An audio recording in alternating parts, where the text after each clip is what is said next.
जय श्री माताजी. आपण या जगात का आलो आहोत? आपण कधी याचा विचार केला आहे का? नाही ना? हा व्हिडिओ संपूर्ण पहा, कारण या व्हिडिओमध्ये आपण हेच जाणून घेणार आहोत. जय श्री माताजी.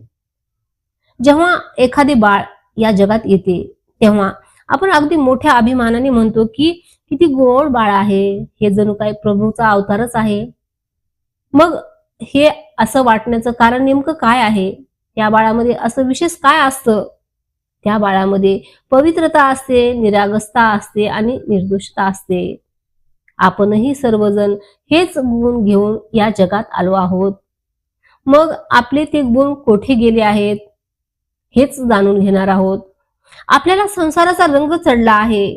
काम आहे, क्रोध, मोद, मोह, लोभ, मत्सर, स्वार्थ याने आपल्या या स्वस्वरूपावर आवरण घातले आहे. हे आवरण कसे बरं दूर होणार? तर तमोगुण, रजोगुण आणि सत्वगुण या 3 गुणांनी आपली प्रकृती बनलेली आहे. पण या 3ही गुणाच्या पलीकडे जे आहेत तेच आपल्याला शुद्ध करू शकतात, आणि ते म्हणजे श्री गणेशजी, त्वगुणत्रयातीत. म्हणूनच त्यांच्या शरणात जाऊनच आपल्या स्वभावातील ही अशुद्ध रंग उतरू शकतो. आपली प्रकृती बदलू शकते. पवित्रता, निर्दोषता हे श्री गणेशांचे गुण आहेत. आपण या गुणासह जगात आलो आहोत, कारण या संसारातून हे गुण नष्ट होत चालले आहेत आणि ते पुन्हा प्रस्थापित करण्यासाठी आपल्याला येथे पाठवलं गेलं आहे. पण आपण काय करत आहोत? आपण या संसाराच्या कार्यातच गुंतून गेलो आहोत. मग आपल्याला येथे पाठवण्याचा काय बरं परमेश्वराचा उद्देश झाला? आपण येथे आलो आहोत आणि एक दिवस परतही जाणार आहोत. तेव्हा आपल्याला विचारले जाईल, काय उत्तर असणार आहे आपल्याकडं? परमपूज्य श्री माताजीही याच चिंतेत होत्या. त्या म्हणाल्या, माझ्या जाण्याची वेळ आली आहे. मी येथे तुम्हाला संस्कार देण्यासाठी आले आहे. तुमच्यापैकी किती जणांनी परमचैतन्य प्राप्त केले? मला देखील तुमच्या पिताश्रींना हे उत्तर द्यायचे आहे.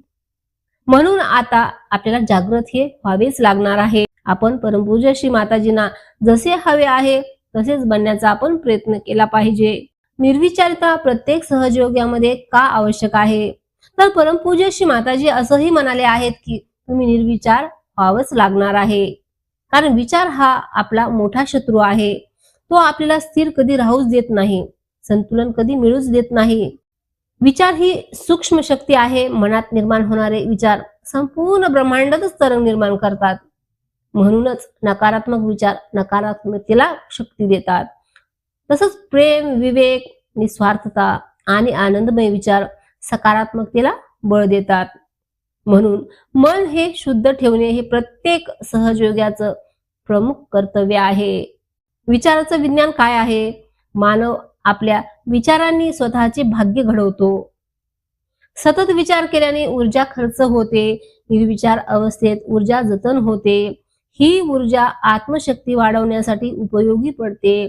विचार, वाणी आणि वर्तन यामध्ये एकरूपता आणणे आवश्यक आहे. सकारात्मक विचाराचे महत्व काय आहे? शुद्ध विचार मन सकारात्मक बनवतात, शरीर निरोगी ठेवतात, आनंद आणि संतुलन वाढवतात. तर अशुद्ध विचार काय बरं करतात? नकारात्मकता वाढवतात, मन आणि शरीर रोगग्रस्त करतात, उत्साह कमी होतो. विचारावर नियंत्रण कसं मिळवावं लागेल? तर विचार थांबवणं फारच कठीण आहे, कारण विचार करण्याचीही आपल्याला ही सवयच लागलेली असते. यासाठी आपल्याला काय करावे लागेल? आपल्या कामना कमी कराव्या लागतील, आकांक्षा कमी ठेवाव्या लागतील, ध्यान करणे, आत्मनिरीक्षण करणे हे आवश्यक आहे.